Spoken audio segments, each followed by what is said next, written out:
Senator Humphries. Thank you, Mr President. My question is to the Minister for Climate Change and Water, Senator Wong.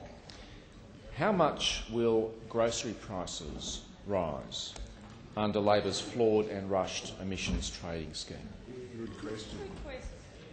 Minister for Climate Change and Water, Senator Wong. Thank you, Mr President. As I have, I think, previously indicated in this place, the government has released quite substantial modelling from recollection last year in October on the likely impacts of the introduction of a carbon price on a whole range of matters. My recollection is that I previously indicated in this place that over the first 2 years of the CPRS we would anticipate a CPI impact of about 1.2%, of which 0.1 of the percentage points of that reflect increases in food prices. I will make the point, Mr President, that it is the case that there will be, as a result of putting a cost on something where there has not one been previously, that is carbon. There will clearly be price impacts. The government has never shied away from that. And in fact, the government has been upfront about this, including in providing the largest proportion of assistance under the scheme to households.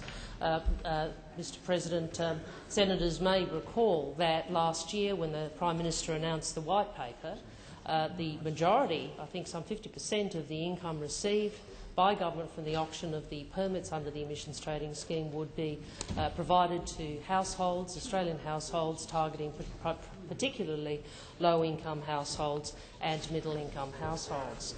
So the answer to the question is that we have been upfront about the CPI impact, 1.2%, as I've said over in this place before. Over the first 2 years, increases in food prices are estimated to contribute about 0.1 percentage points of the 1.2% increase, and this has been previously outlined. I'd also make the point that Prime Minister Howard was upfront also. Your time has expired, Senator Wong. Senator Humphries. Supplementary, Mr President. It's reassuring to hear that prices might only rise by 0.1%, but I also note that the Food and Grocery Council has estimated that price rises will be in the order of up to 5%. And in fact, some major retailers are estimating up to 7%. Did the government actually consult with the Food and Grocery Council in making their assessment of what price rises under their flawed ETS would be? The Minister. Can I just say again to the Senate that we conducted the largest modelling exercise in the nation's history. That was released transparently in October of last year, and it formed the basis of the government's decisions, including for compensation for low and middle income earners. Can I remind those opposite that is not a commitment that has yet been matched by you, because my recollection of the Frontier report that you released, which is sort of your policy but not quite, that doesn't actually talk about any assistance to low and middle income earners. So I think it is correct to say that there is an impact on prices because we are putting a price on something that was previously free, but you can't tackle climate change unless you start to reflect the cost of carbon. Resume your seat, Senator Humphries. I must have mumbled my question. My question was, in fact, did the government consult with the Food and Grocery Council in determining the estimates that the Minister has given to the Senate? The Minister has 12 seconds remaining to answer the question. Minister. Well, I again say the Treasury Papers document released last year represents a comprehensive approach by the Treasury of modelling of the price increases. Your time's expired. Senator Humphries. Further supplementary. Can the Minister tell the Senate in dollar terms how much extra money Australian families will have to find to pay their grocery bills as a result of Labor's flawed and rushed emissions trading scheme? The Minister. Well, thank you, Mr President. As I have said on a number of occasions, we have put in place a compensation package that focused on low and middle income earners, not yet supported by those opposite, that reflects the likely increases in cost for Australian households. And I just would like the Senator to be aware, Woolworths has actually put out a press release saying Woolworths supports the CPRS and has released this today. Woolworths wishes to clarify it is fully supportive of the government's CPRS, that it has not commissioned any economic modelling on the effect of the current scheme on food prices.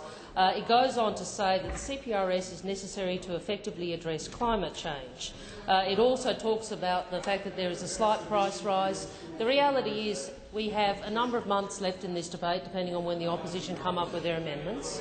We are likely to see a continued campaign from those in the coalition who don't want action on this issue. We are being upfront with the Australian people. Your time has expired. Order. I draw to the attention of honourable senators the presence in the chamber of the Honourable Stephen Fletcher, Minister of State for Democratic Reform from Canada. On behalf of all senators, I wish you a warm welcome to Australia and in particular to the Senate. Senator Moore. Thank you, Mr President. My question is also to the Minister for Climate Change and Water, Senator Wong. Can the Minister inform the Senate on progress on the government's plans to increase the uptake of renewable energy in Australia? And how is the Rudd government going to ensure certainty for renewable energy providers? The Minister. Thank you, Mr President. I thank Senator Moore for her question and for her continued support for renewable energy in this country, support which is also reflected in the government's election commitment of increasing the renewable energy target in this country to 20% by 2020, something that was never done whilst those opposite were in government and was never matched by them in the election campaign. Senators may be aware this year that the government sought COAG agreement to provide assistance under the renewable energy target to those industries comprising of activities that are emissions intensive and trade exposed as defined under the CPRS legislation. We made that decision, Mr President, because we had been in close dialogue and consultation with industry, a number of whom put to us that we needed to consider the cumulative cost of both the renewable energy target as well as the carbon price which will be delivered through the CPRS. This government remains committed to assisting emissions-intensive trade-exposed firms to help manage the cumulative costs of the CPRS and the renewable energy target once both pieces of legislation are passed.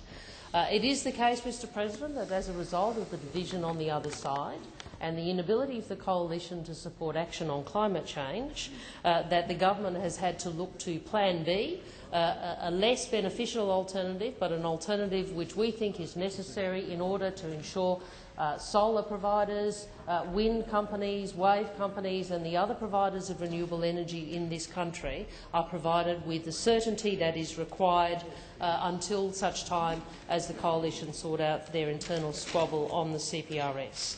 The government will not let the future of renewable energy in this country be held hostage to the divisions in the coalition on the issue of climate change. So we have set out, I have announced decisions, I have announced our decision to set aside the link between the renewable energy target and... Senator Wong, your time has expired. Senator Moore. Thank the Minister for her answer, and I continue. Isn't it the case that even if we increase Australia's renewable energy by 4 times, our own carbon pollution will keep increasing? So it will be about 20% higher in 2020 than it was in 2000. And given this is a fact, how does the Rudd government plan to turn around this continuing growth in Australia's carbon pollution? The Minister. Thank you, Mr President. Well, Senator Moore raises a very important point. And those who want to try and gain some environmental credentials by supporting someone else's election commitment in this place will need to deal with this hard fact. Even with the renewable energy target in place, Australia's contribution to climate change will continue to worsen. Australia's carbon pollution will continue to rise, as Senator Moore alluded, to a 120% of 2000 levels by 2020. So 120% of our emissions, 2000 emissions by 2020. So we will continue to contribute increasingly to climate change. So what we would like the Senate to consider is this. Unless we place a hard and legislated cap on carbon pollution. The fact is Australia's carbon pollution will continue to rise, Australia's emissions will continue to rise, Australia's contribution to climate change will... Your time has expired.